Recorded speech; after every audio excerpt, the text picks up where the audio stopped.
Before Residence 12, I was desperately sad. I was very depressed. I drank a lot of years. You know, I was 31 when I sobered up. I started drinking when I was 13. And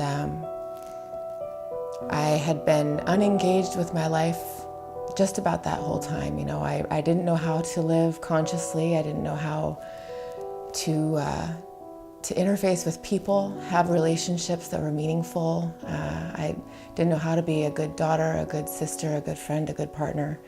You know, I was a social drinker for the most part. I was all about the party and the fun, and it was fun for a long time. But, you know, I was doing lines of cocaine in the bathroom at my work at the end.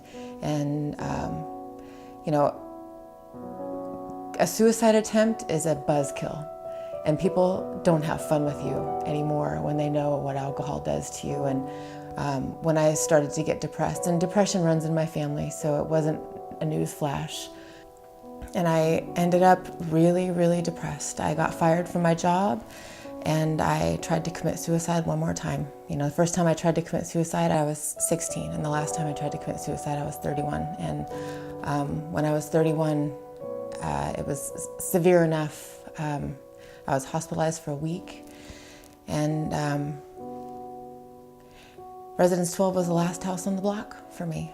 I didn't have any other choice. I didn't know what else to do or where to go. I have no reason why, but I had the clarity of thought that I needed to be at a women's only facility. I knew that for no other reason than God is good. I don't know, you know, thinking back, I don't know where that thought came from, but Residence 12 was the only place available. It was terrifying. It was terrifying to go.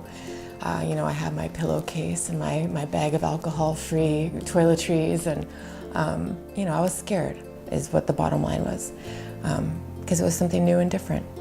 Within the week, you know, my big sister, Christine, is still sober as well, and she and I became friends in treatment.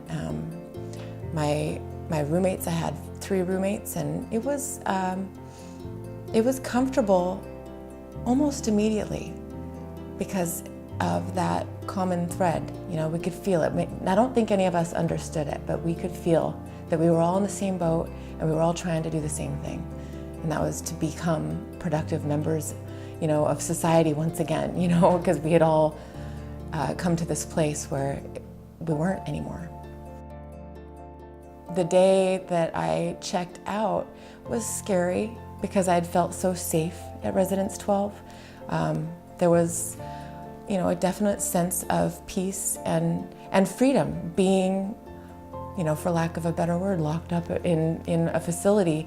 I didn't feel locked up at all. It was safe. I felt safe there. So leaving was scary, but I had all the tools that they had given me. You know, I had meetings lined up. I had contacts. They'd given me phone numbers of women who were in recovery on the outside. And I had a treatment plan in place, which was, you know, aftercare and taking the next steps to ensure that I stayed sober and safe. I use those tools to this day, and I require the tools that they provided to live a happy and healthy life. And the happy and healthy life that I have today is 100% a result of having gone to Residence 12 and getting the tools handed to me the way that they were given to me in classrooms from my counselors and the women there that I'm still friends with today. The job that I have today was the first job that I got after having gotten sober. I was 6 months sober when I got hired, and I treasure it like you wouldn't believe. You know, my bottom was getting fired from my job, and the fact that I've been at my current job for almost 6 years, and I am a good employee. I've been promoted a few times. My boss has participated in the Residence 12 functions. I mean, I'm a blessed woman. My life in sobriety is beautiful. I had no idea that it was possible. I'm a mother today, and that is not something that I imagined myself being capable of when I was drinking and doing drugs. It was the last thing on my list of things to do to become a mother, and I'm a good mom. I'm a good mom. So proud to be a member of my little family. You know, it's 3 of us, and my partner's in recovery too, and he and I are just unbelievably blessed to have the life that we have today. You know, we're available and accountable and conscious and loving, and you know, I wasn't many of those things when I was drinking and doing drugs. Residence 12 was the only option when I was looking for a place to go for recovery, and the women's treatment facility, it was the best option for me because I needed to stay focused on my recovery, and the sisterhood is priceless. You know, to not feel alone on that level of, you know, at that point in your life when you're just so desperate and so sad and so scared, to be surrounded by 20 other women who feel the same way, who can lift you up and make you feel safe together, is priceless. There aren't any words to explain the beauty of that and the value there. I was fortunate because I had insurance that paid for my treatment 100%. But I can tell you that there were more than a few women who were in there with me who didn't have that luxury. And they certainly were blessed to have gotten the opportunity to go.